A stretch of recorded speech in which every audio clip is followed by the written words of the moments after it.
Bonjour et bienvenue sur la chaîne Actis Twitch de l'information jeunesse. Je suis Julien et je vous accueille donc pour une nouvelle émission en direct consacrée aujourd'hui exclusivement à la journée Job d'été du 6 avril qui est organisée donc par le CIDJ et le réseau Info Jeunes Île-de-France. Donc le but de cette journée sera de vous aider à décrocher un job. Cette émission est réalisée grâce à la complicité de Nicolas que je salue. Bonjour Nicolas. Salut, ça va? Ouais, ça va. En forme? Oui, ça va, en forme. Ouais, ça va. Très bien. Cette émission a été également préparée avec la complicité du Point Information Jeunesse, Point du Jour. Je salue Ludivine et aussi grâce aux deux jeunes qui ont participé à l'élaboration de cette émission et que j'ai le plaisir d'accueillir sur ce plateau. Je vais tout de suite les présenter, ainsi que les autres invités. Donc nous avons Shainez et Julien. Bonjour Shainez, bonjour Julien. Est-ce que vous pouvez vous présenter ? Ouais, bonjour. Donc moi je m'appelle Julien Eliès, donc je suis étudiant actuellement donc en deuxième année de BUT carrière sociale à Paris Descartes et je suis en stage à l'association Actis au centre Paris Anime Point du Jour, donc qui est un centre d'animation du 16e arrondissement et qui propose des stages, des activités pendant l'été, etc. Et voilà, et donc dans le cadre de mon stage je dois monter un projet et en parallèle je participe à cette émission. Super, merci. Et du coup, moi, je m'appelle Shainez. Et je suis à l'IUT Paris Rive-de-Seine, du coup, l'IUT Descartes. Je fais une licence pro en développement local. Oui. Et j'effectue mon stage dans du coup, le centre Paris Anime Point du Jour, également comme Julien. Oui. Et juste pour rajouter une petite précision, du coup, ils mettent en place également des projets pour les habitants du territoire, donc notamment du 16e. D'accord. Alors, Shainez et Julien m'ont aidé donc à préparer cette émission et ils vont tout à l'heure interviewer deux recruteurs qui nous font également le plaisir d'être présents sur ce plateau et que je vais tout de suite présenter. Nous avons donc Stéphanie Trémier, qui est donc manager recrutement au sein de la DRH de Covea. Bonjour. Bonjour à tous. Et également Fabien de l'UFCV. Bonjour, est-ce que vous voulez vous présenter j'ai commencé par Stéphanie. Est-ce que vous voulez nous présenter peut-être Covea ou votre action, enfin nous dire un petit mot ? Oui, alors je veux bien vous dire deux mots sur le groupe Covea parce que je ne suis pas sûre que ce nom parle forcément à tout le monde.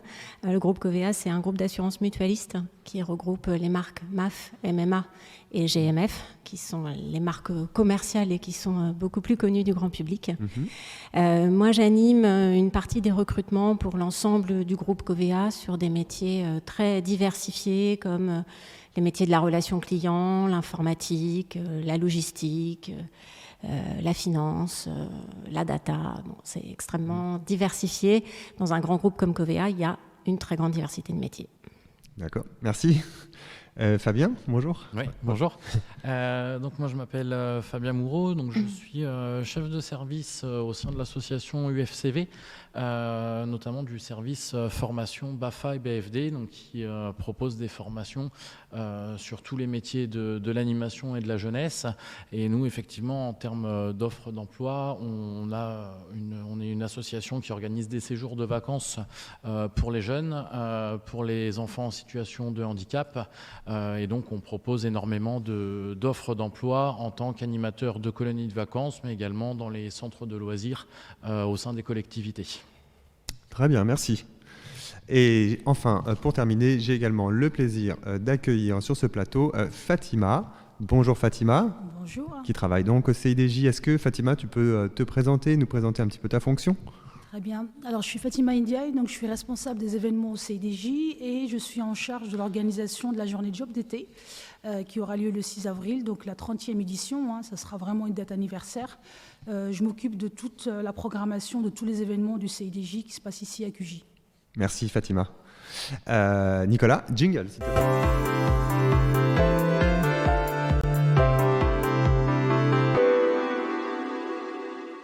Alors avant de laisser à nouveau Fatima nous présenter la journée Job d'été du 6 avril organisée donc par le CIDJ et le réseau Info Jeunesse Île-de-France le 6 avril prochain, je vais vous rappeler rapidement ce qu'est l'information jeunesse, c'est-à-dire un réseau de 1300 structures réparties sur tout le territoire qui vous accueillent gratuitement et sans rendez-vous pour vous accompagner et vous guider en fait dans toutes vos démarches santé, logement, culture, accès aux droits, départ en vacances. Et pour ma part, moi donc je m'appelle Julien et j'anime le point information jeunesse Hautefeuille qui est situé 19 bis rue Hautefeuille dans le 6e arrondissement et je travaille donc pour l'association Actis. Je vous accueille donc du mardi au samedi de 10h à 18h sans rendez-vous et donc n'hésitez pas à me contacter si vous avez besoin d'un accompagnement ou bien alors si vous souhaitez participer à notre émission. Nicolas, jingle.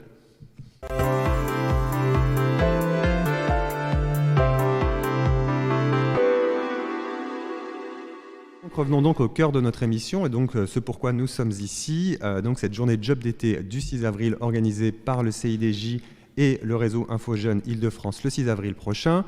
Fatima, est-ce que tu peux, je te laisse la parole pour nous présenter cette journée. Merci Julien. Oui, alors cette opération est une opération historique. Le CIDJ organise depuis plus de 30 ans cette journée recrutement, donc le 6 avril à Saint-Ouen, dans les locaux de la région.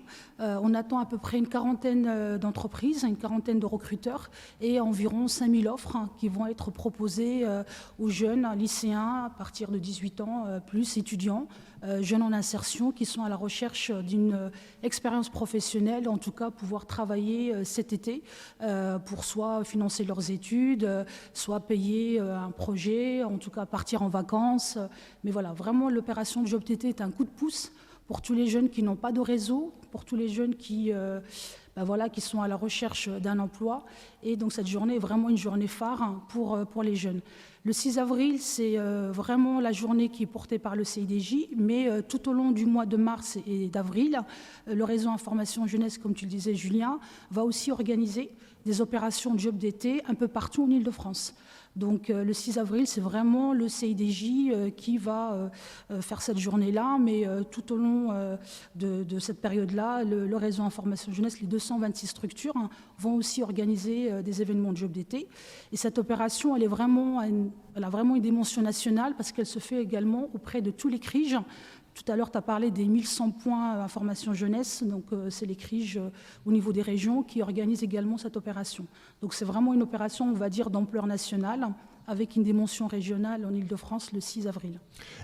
Et donc cette journée qui se déroule, cette journée de Job d'été du 6 avril, c'est de quelle heure à quelle heure que ça va se passer ? Alors c'est de 10h à 18h, donc à Saint-Ouen, dans les locaux de la région. La région est partenaire sur cette opération, mais aussi le Pôle emploi régional, le ministère aussi de l'Éducation nationale et de la jeunesse, qui est notre ministère de tutelle, la ville de Paris et bien sûr d'autres partenaires qui seront présents, notamment pour les personnes qui vont peut-être pas trouver un job, qui ne seront pas sélectionnés, vont pouvoir aussi occuper leur été par d'autres dispositifs, donc tout ce qui est mobilité à l'international. On va avoir aussi un partenaire comme le FAGE, on aura un partenaire comme le Pôle emploi international qui peut aussi proposer des offres au niveau international. Donc cette journée de Job d'été du 6 avril qui va se dérouler donc à Saint-Ouen, est-ce qu'on peut dire à quelle adresse elle se déroule ?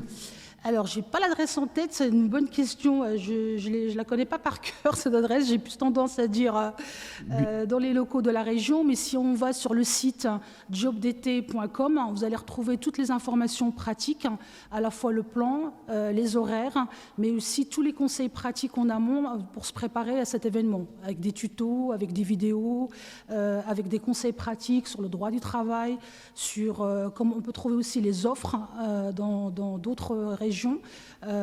J'ai pas l'adresse en tête, mais je vois que tu as un flyer sous les yeux. Si tu peux me absolument. rappeler. Donc c'est 8 boulevard Victor Hugo à Saint-Ouen. Oui. Et donc préciser aussi que cette journée, donc pour y participer, il faut au préalable s'inscrire, je crois. C'est gratuit, mais il faut s'inscrire au préalable. L'opération est totalement gratuite. C'est vraiment pour les jeunes. Il n'y a aucune participation, au contraire. On met sur inscription parce qu'on a besoin d'avoir un petit peu peu une jauge pour pouvoir évaluer le nombre de participants. Après, c'est ouvert, c'est vraiment ouvert à tous. On peut venir sans inscription, ça sera ouvert pour tout le monde. Donc s'il y a des jeunes qui nous écoutent, qui viennent, même s'ils ne font pas l'inscription, c'est préférable qu'ils s'inscrivent, mais s'ils ne le font pas, ce n'est pas très grave. Ils seront quand même reçus et ils peuvent accéder au forum. Très bien. Merci Fatima. Merci à toi Julien. On va jingle Nicolas.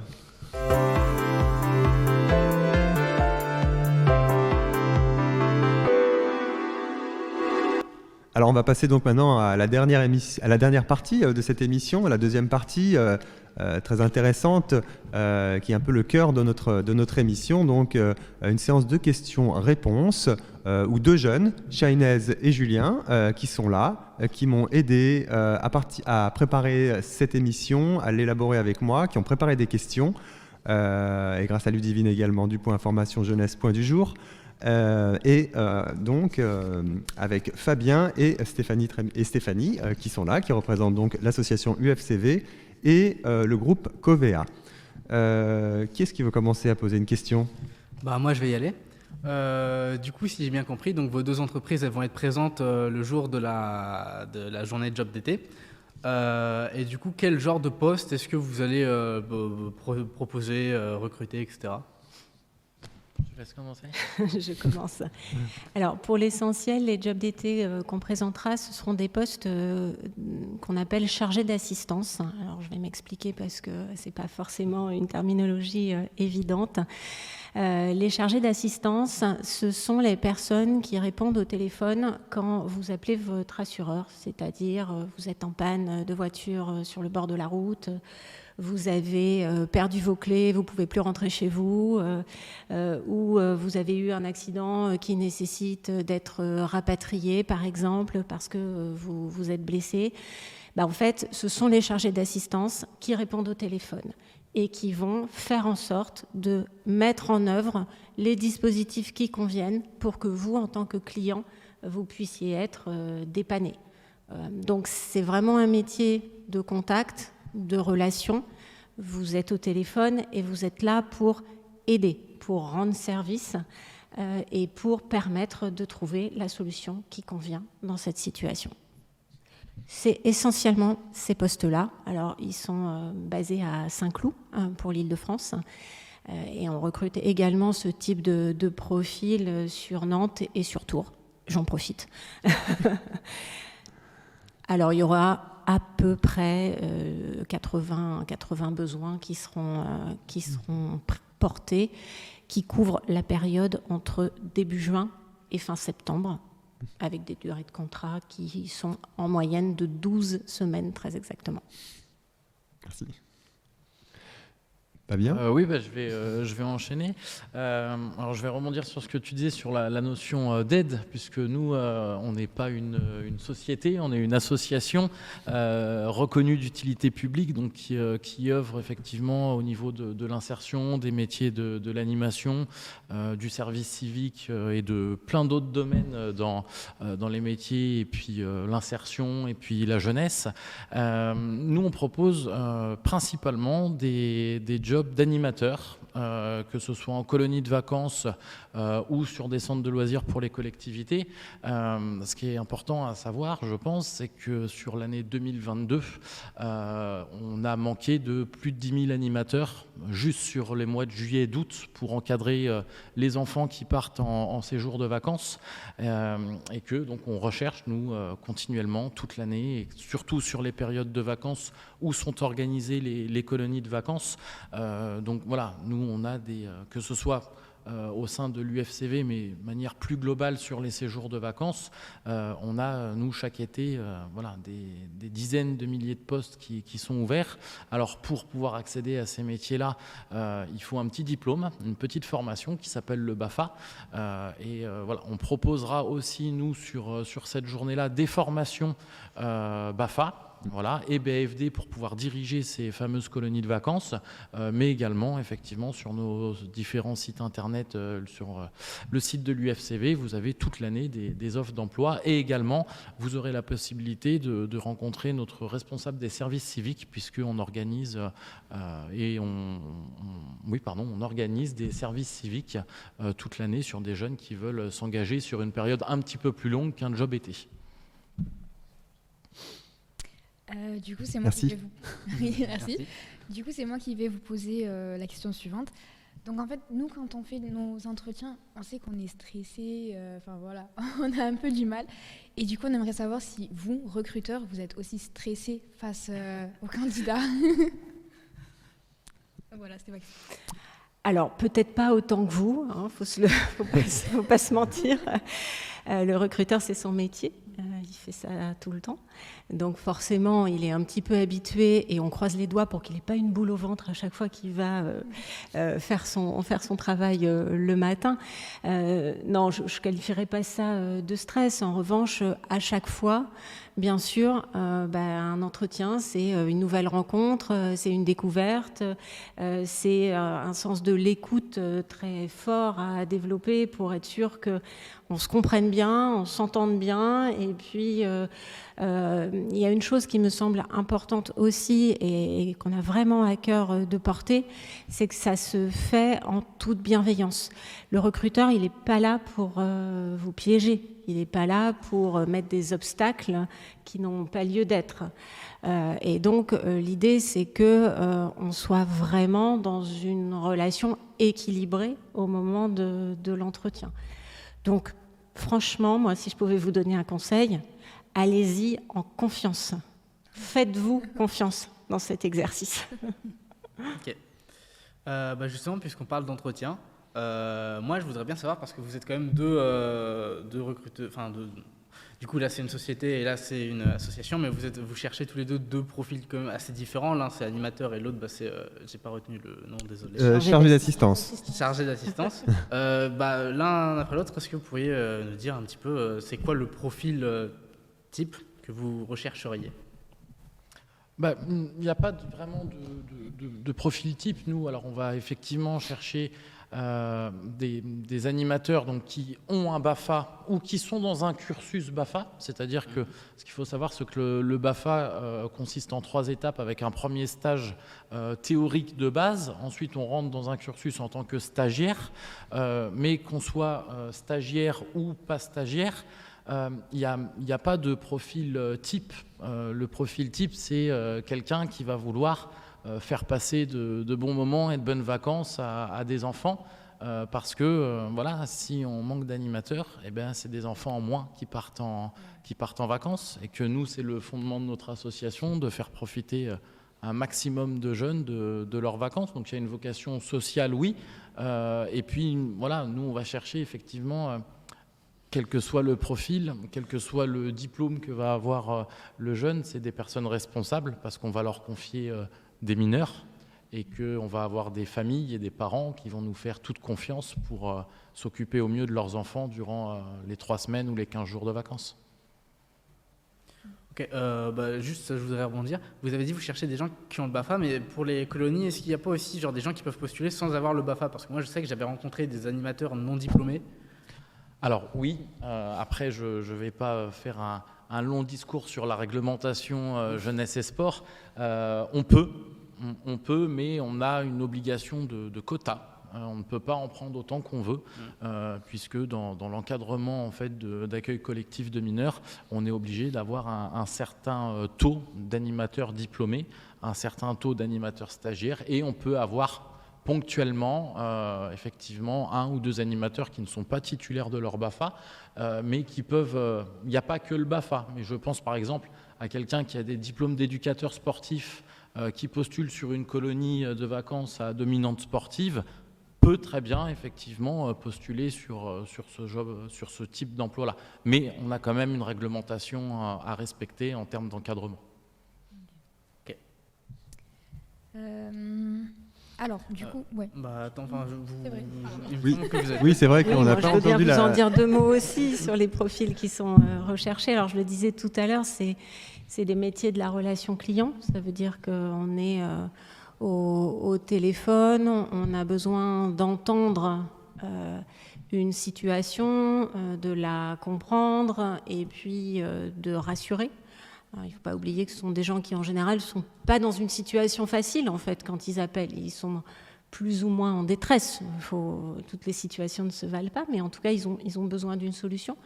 Donc, ça veut dire que plus que de rechercher des diplômes, par exemple, on va être attentif aux capacités, je dirais, comportementales des candidats. Est-ce que vous avez un vrai sens de l'écoute? Est-ce que vous êtes dans une capacité d'être rassurant avec vos interlocuteurs? Est-ce que vous êtes aussi dans une logique de solution? Être en capacité de comprendre, d'analyser et de pouvoir proposer les solutions qui conviennent. Donc en fait, c'est plutôt ces aspects-là qu'on va regarder sur la partie comportementale, comment vous vous placez en tant que candidat face à ces aspects-là.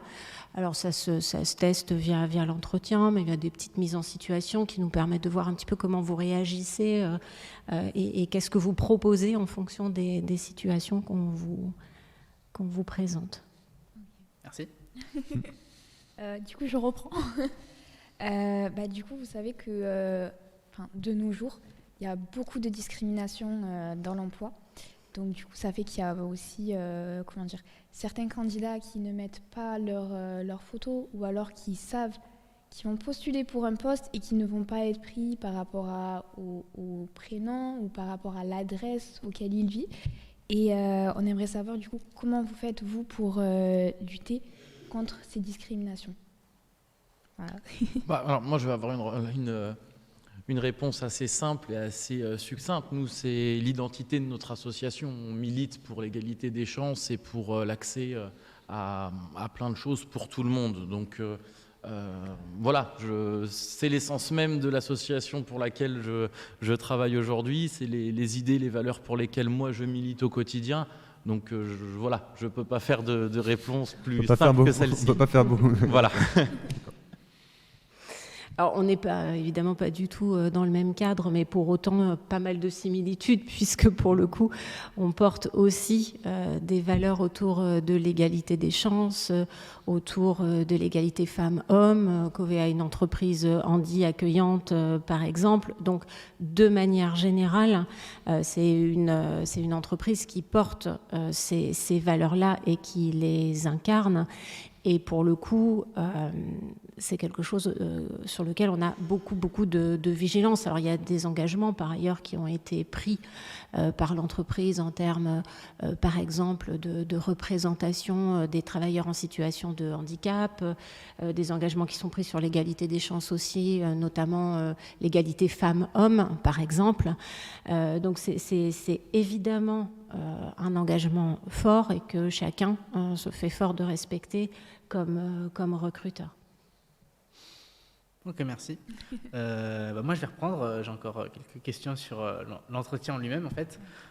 Du coup, pour un entretien, moi, du coup, j'ai mon BAFA, j'ai passé mon BAFA et à cette occasion, les formateurs qu'on a eu, ils nous ont dit pour l'entretien d'embauche, au niveau de l'habillement, vous pouvez venir en basket avec un jean et un t-shirt, c'est pas grave. Du coup, je voulais avoir votre point de vue. Comment est-ce qu'il faut s'habiller selon vous ? Vous posez la question à quelqu'un qui a mis une chemise pour venir.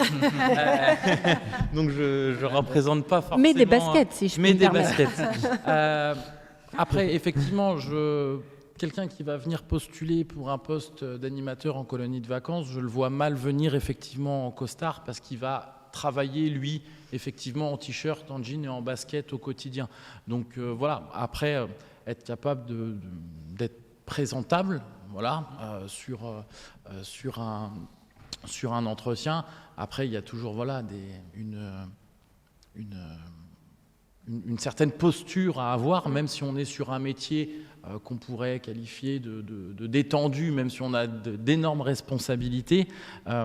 Après, souvent, vous savez, pour ceux qui ont vu certains films sur les colonies de vacances, on dit souvent que les parents qui vont déposer leurs enfants sur le quai de la gare vont confier leurs enfants à des gens qu'ils ne connaissent pas, qu'ils n'ont jamais vus, qui sont pour certains jeunes, voire très jeunes, et que les familles vont se faire un avis sur les animateurs qui vont encadrer leurs enfants en 30 secondes sur le quai de la gare. Donc, effectivement, on peut venir de manière détendue, on n'a pas besoin de venir avec un costume cravate, mais voilà, montrer qu'on est capable d'avoir une présentation correcte lors d'un entretien et puis lors d'une prise de poste sur un séjour de vacances. Oui, je pense que c'est important d'adapter aussi, je crois que ça fait partie des conseils que vous donnez d'ailleurs, mais d'adapter sa tenue à la situation. C'est-à-dire qu'en effet, on ne s'habille pas forcément de la même manière en fonction des postes qu'on va occuper. Donc ça, c'est important. Et en même temps, moi j'ai envie de vous dire, soyez vous-même. C'est important de se sentir bien, de ne pas être... engoncé dans une tenue qui ne nous ressemble pas, c'est pas les meilleures conditions pour être à l'aise en entretien. Donc voilà, c'est trouver ce bon équilibre-là qui est important. Si je pourrais rajouter une toute petite Bien chose, sûr, il y a quelque chose, un conseil que je donne souvent, et je pense que il est capital pour moi, c'est que lorsque les jeunes vont arriver sur le salon, sur le forum, avant de vous présenter un recruteur, prenez, maintenant avec les smartphones, c'est très facile, prenez 30 secondes en tapant sur un moteur de recherche le nom de la société, de l'association chez qui vous allez recruter, parce que quand on a des jeunes qui s'assoient pour rechercher un emploi, s'ils nous montrent tout de suite qu'ils ont de l'intérêt pour la société, vers la personne avec qui ils vont échanger, on marque de très très très gros points. Moi, un jeune qui s'assoit en me disant « Ah bah oui, je sais que vous organisez des séjours de vacances ou je sais que vous êtes une compagnie d'assurance », eh ben, on montre déjà un certain intérêt, et le fait que la personne soit un petit peu renseignée sur son interlocuteur, eh ben, c'est super. On part déjà avec de très très gros points d'avance. Et je crois que c'est même bien plus essentiel finalement que la tenue vestimentaire, et ça fait partie de la préparation sans doute, c'est de se dire quelle entreprise ou quelle association, quelle structure, c'est quoi son métier, c'est quoi sa raison d'être, et est-ce que ça correspond à quelque chose qui m'intéresse, pour lequel j'ai envie de m'engager. Et finalement, de s'être posé juste ces quelques questions, c'est très rapide à faire. Et ça vous rendra un très très grand service dans la manière dont vous allez aborder pour le coup votre premier contact avec vos interlocuteurs. On a parfois des jeunes qui s'assoient sur notre stand et un petit peu perdus, qui nous disent qu'est-ce que vous me proposez comme offre d'emploi? Alors je leur réponds qu'est-ce que vous avez comme compétences globalement, et on verra si effectivement on peut entrer dans une conversation, puisque c'est les jeunes qui sont à la recherche d'un job, et nous, on est aussi à la recherche de compétences.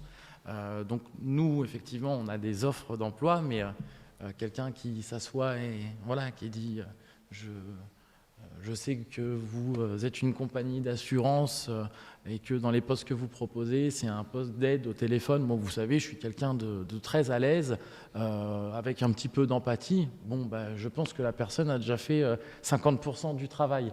Donc c'est très important, je pense, de se renseigner quand on s'assoit sur un stand, de prendre la minute qu'il faut pour se renseigner de ce qu'on va pouvoir peut-être me proposer. Comme on le voit dans une pub, venez comme vous êtes.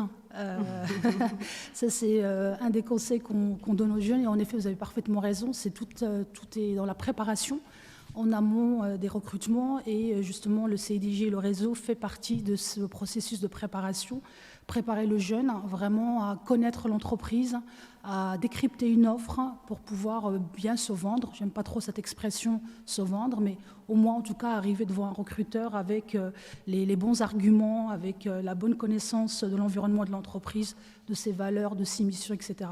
Et ça fait partie de la préparation. Ouais, de savoir vraiment à qui on s'adresse finalement. Complètement. Merci. Moi, tout à l'heure, vous avez dit le mot posture et ça m'a fait penser.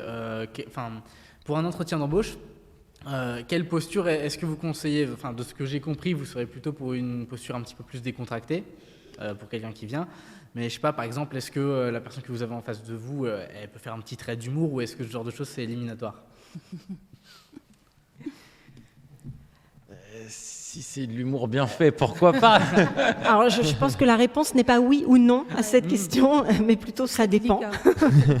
Dans le sens où les traits d'humour, on sait très bien, mais c'est pas propre à ces situations-là. Ça passe ou ça passe pas.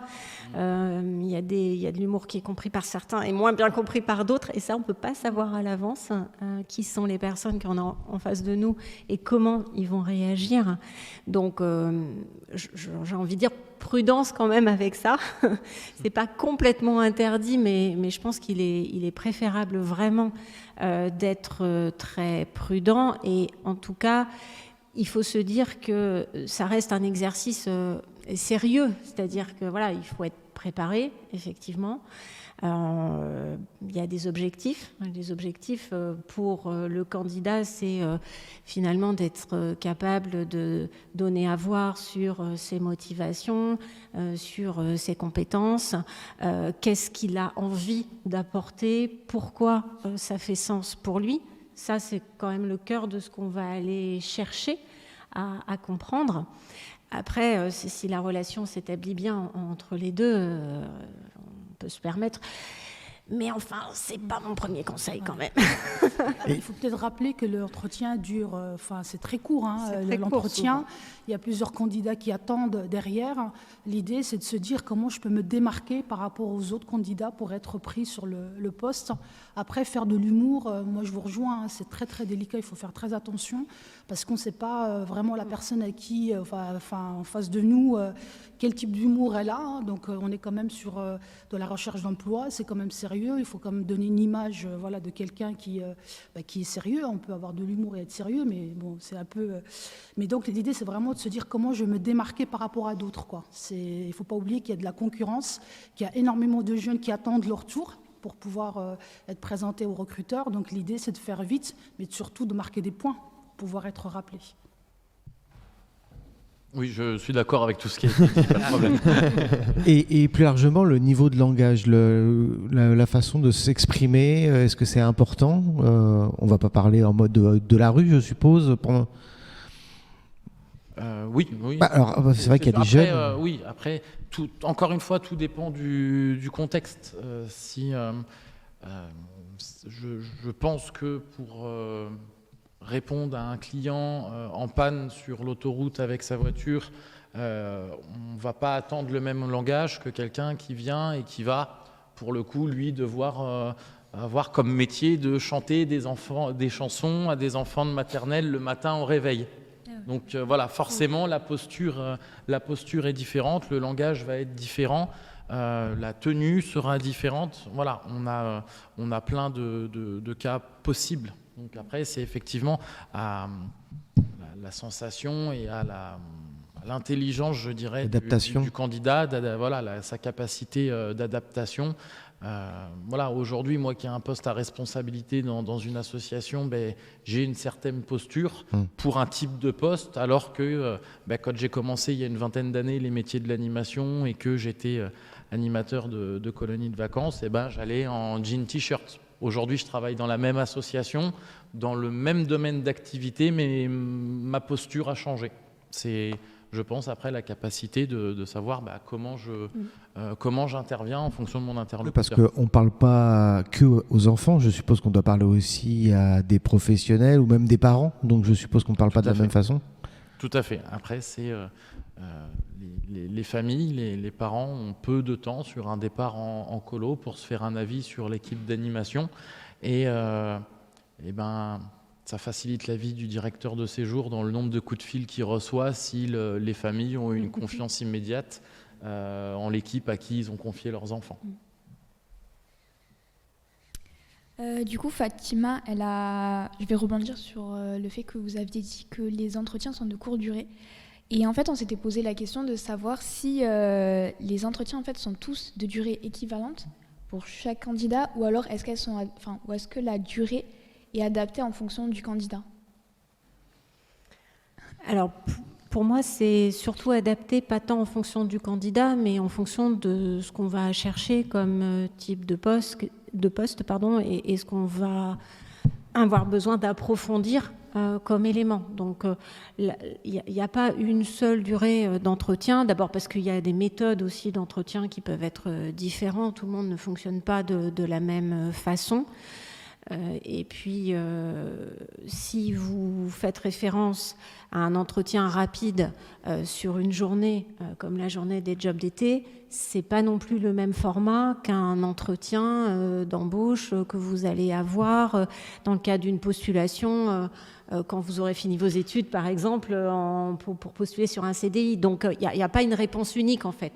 Là, dans un format de job d'été, de forum, vous serez forcément sur des entretiens qui sont hyper courts. Ça, c'est sûr. Mais dans d'autres schémas, on peut avoir des entretiens qui vont durer 1 heure, 1h30 parfois. Donc, il y a quand même une grande diversité de situations là aussi. Et votre question tombe bien parce que je suis tombé sur une petite étude qui a été faite justement sur la notion de recrutement. Il y a une statistique qui dit que sur 2000 dirigeants qui ont été interviewés, 33% disent savoir qu'ils vont recruter le candidat dans les 90 premières secondes. Donc 90 premières secondes, en fait, c'est le temps que la personne vienne s'asseoir, donc ce qu'elle dégage, et sa présentation. Donc si dans ces 90 premières secondes, elle nous a déjà montré qu'elle avait une posture qui était professionnelle, et qu'elle se présente et qu'elle sait à qui elle s'adresse, qu'elle s'est renseignée sur la société, sur l'association ou autre, et vous voyez, 90 secondes, on sait déjà. Donc, ça peut aller très très vite.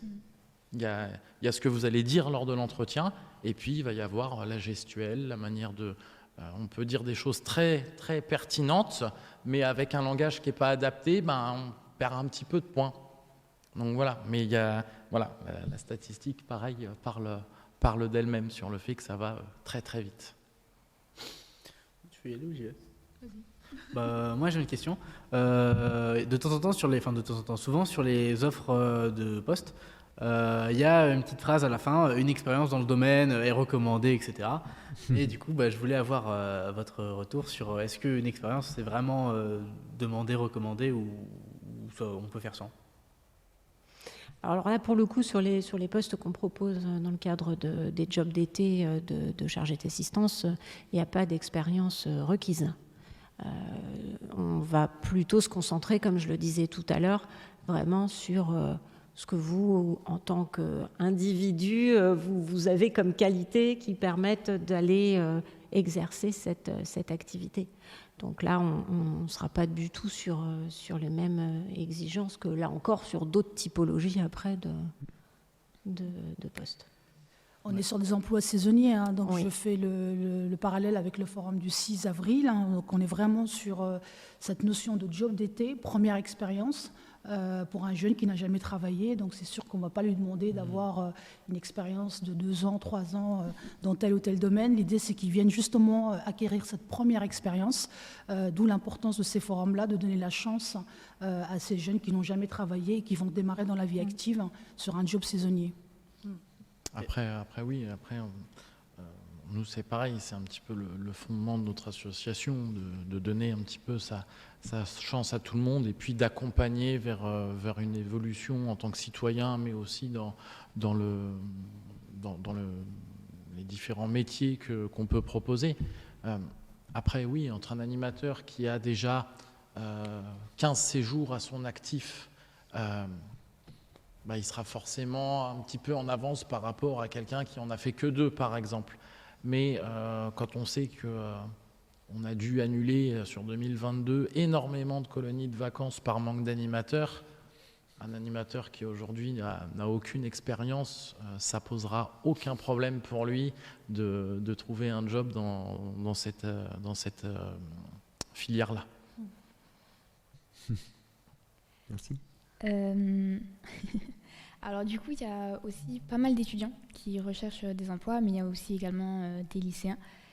Donc là, j'aurais deux questions. Est-ce que vous préférez du coup embaucher des étudiants ou alors des lycéens? Et en même temps, il y a aussi pas mal de mineurs, c'est-à-dire en dessous de 16 ans, parce que je crois que la loi n'autorise pas à ce qu'on emploie des jeunes en dessous de 16 ans. Et du coup, savoir si il y a peut-être une alternative pour ces mineurs de se faire, de gagner de l'expérience et en même temps de se mettre un peu d'argent de côté pour leur futur projet. Alors, oui, vas-y. je commence, ça va aller vite. Nous, en ce qui nous concerne, en revanche, on n'emploie que des personnes mineures, pour le coup. Majeures. Travail des enfants. Lapsus révélateur, on va voir tous les mineurs le 6 avril. Majeurs. Alors, nous, c'est un petit peu différent dans la mesure où le diplôme du BAFA, la formation du BAFA, pardon, c'est un lapsus aussi, était accessible à partir de 17 ans et depuis octobre 2022, le BAFA est désormais accessible pour les jeunes à partir de 16 ans. Ouais. Voilà.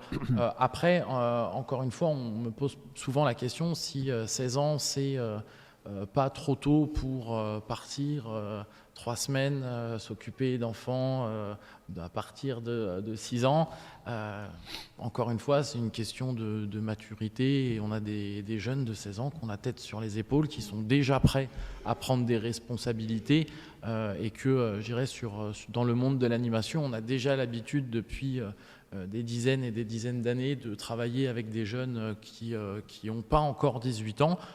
Donc effectivement, sous couvert d'une autorisation parentale, puisque c'est le droit du travail là, qui s'applique, et bien voilà, on a eu la possibilité depuis 6-7 mois maintenant de proposer le BAFA aux jeunes à partir de 16 ans et que nous, on a encadré nos premiers jeunes de 16 ans là, depuis quelques mois et on est ravis de pouvoir échanger avec des jeunes qui sont déjà prêts à s'engager, la tête sur les épaules et puis avec plein d'idées parce que voilà, pour s'occuper d'enfants, voilà, il faut avoir principalement de l'imagination, un petit peu de responsabilité et puis peu importe l'âge, voilà, il n'y a pas de problème là-dessus.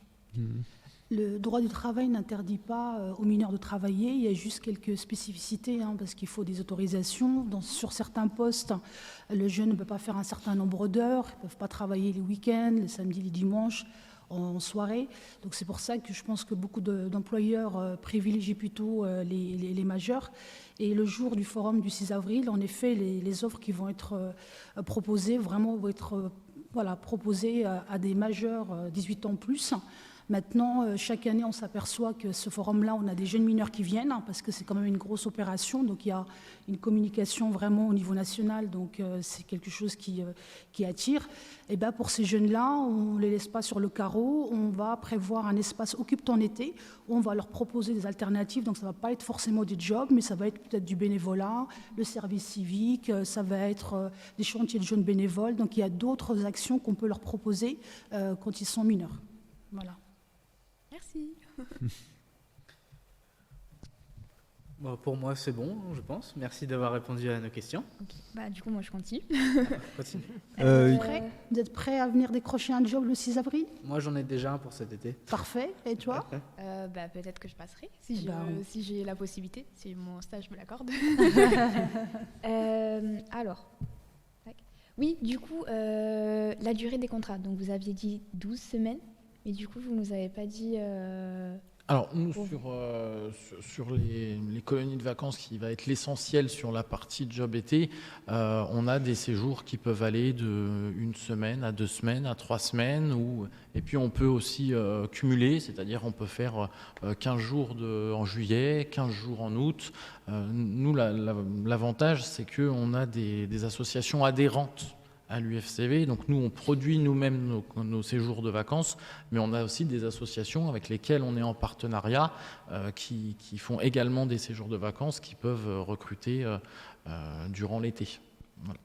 J'en profite pour faire une toute petite parenthèse, puisque on a la chance d'être invité par le CIDJ depuis maintenant plusieurs années. On mettra une opération, nous, puisque le BAFA est quand même une formation qui est payante pour les jeunes. Alors même s'il existe énormément d'aides, que ce soit par la région, les départements, que ce soit par les piges, les biges, les missions locales, etc. Il y a plein de choses qui existent. Nous, on fera une opération particulière sur cette journée-là, où toutes les personnes présentes sur le forum qui décideront d'entamer un cursus BAFA, on leur fournira un petit QR code avec un code promo. Et on leur fera une réduction spéciale pour cet événement-là, afin de permettre au plus grand nombre de passer leur BAFA avec un coût raisonnable et accessible pour eux. Merci beaucoup pour ce coup de pouce. Oui, c'est aussi l'occasion de rappeler effectivement qu'il y a le dispositif à Paris BAFA citoyen qui permet aussi aux jeunes Parisiens de pouvoir financer la première partie de leur BAFA, leur formation générale, pour 40 € contre 30 heures de bénévolat, donc ce qui vous permet en fait de diviser par 2 le coût de votre diplôme. Est-ce qu'il y a encore une question? Oui, du coup, il y en a une dernière. Oui, bien sûr. Donc là, si j'ai bien compris, ce sont des CDD, mais est-ce que c'est possible que suite à ça, il décroche un CDI ou pas du tout? Alors oui, après sur les colonies de vacances, on est quand même sur des activités saisonnières, mais aujourd'hui, je vais parler un petit peu plus de la formation BAFA. On a des animateurs qui peuvent travailler dans les accueils de loisirs pour les collectivités tout au long de l'année. C'est-à-dire qu'au-delà d'un job étudiant, moi j'ai commencé par là, en passant mon BAFA juste pour un job étudiant. Et puis 20 ans après, je suis responsable d'un service qui forme 4000 stagiaires par an. Donc oui, au-delà d'un CDI, on peut créer des carrières aussi. Oui, alors c'est possible aussi. D'abord, il y a le contrat de 12 semaines initial, il est parfois prolongeable, il peut mener sur d'autres CDD ou CDI. C'est une possibilité. Et ce qu'il faut noter aussi, c'est qu'il y a une fidélisation qui s'opère pour partie, dans la mesure où chaque été, on voit revenir des jeunes qui sont venus l'année d'avant. Donc finalement, quand vous êtes étudiant et que chaque année vous voulez travailler et que vous êtes disponible sur la même période, et bien finalement, vous pouvez capitaliser sur votre première expérience en revenant tout au long de votre cursus de formation, par exemple. Donc c'est aussi une autre ouverture possible. Du coup, c'était ma dernière question. Merci beaucoup. Merci. Merci beaucoup. Avant de clore cette émission et de vous remercier tous, Nicolas, est-ce que toi, tu as eu toutes les questions, tu as eu toutes les réponses que tu voulais? Est-ce qu'il y a des questions que tu voudrais poser à moi, j'ai fait exactement le cursus BAFA. Après, j'ai continué effectivement dans ce domaine-là en faisant après le BPGEPS, DEGEPS pour devenir animateur. Donc, j'ai fait exactement ce que vous avez dit. Tout bien comme il faut. Voilà, super. Bien, alors je vous remercie. Je remercie donc Shainez et Julien pour leur participation à cette émission. Merci de l'avoir élaborée et animée avec moi. Merci à Fabien et à Stéphanie, recruteurs donc à l'UFCV et Covea, d'avoir été présents sur ce plateau. Merci à Fatima pour sa présence. Donc on vous donne tous rendez-vous le jeudi 6 avril 2023 de 10h à 18h à la région Île-de-France 8, boulevard Victor Hugo à Saint-Ouen. Donc il y aura 40 partenaires, 5000 offres. Donc n'hésitez pas, vous pouvez vous inscrire pour participer, c'est gratuit. Si vous n'êtes pas inscrit, c'est pas grave, allez-y quand même, on vous ouvre les portes. Si elles ne sont pas ouvertes, vous les ouvrez. Quant à moi, je vous retrouve le 14 avril pour une prochaine émission en direct. Ce sera sur la semaine du numérique. Portez-vous bien d'ici là et à bientôt. Au revoir.